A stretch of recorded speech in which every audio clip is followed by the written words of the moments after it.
are tons of tools out there for job seekers, and here at Hired Ground, we want to make sure that you're using the best. Now, I may be a little biased, but I think the Get Hired dashboard is one of those. Built on Notion, based on the insights I've gained from coaching thousands of job seekers, the Get Hired dashboard provides a 6-week daily action step along with scripts, tips, templates, and more. You can think of it as your all-in-one job search command center for landing your next role in less time and less stress. Something I love about it is how in-depth it goes, giving you examples of not just what to say, but why it works. Here are 3 of my favorite features. No more searching, no more millions of tabs open. Everything you need for your job search is in one place, hyperlinked. But also, all of your to-dos stay hidden so that you can stay focused on exactly what you need to do without getting overwhelmed. I love how it walks you through step by step on how to create the most compelling materials, because at the end of the day, your job seeker's story is really a marketing story. How do you compel your target audience to want to invest in you?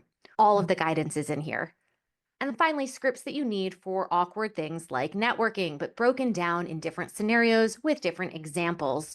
Same thing goes for frequently asked interview questions and guiding you through ways to be comfortable so that you're ready for whatever they ask you. Oh, and by the way, it's only $98, which is a total steal when you think about how this is a 6-week program, which nets out to about $3 a day. You can learn more at ladiesgetpaid.com, as well as the link in the comments below.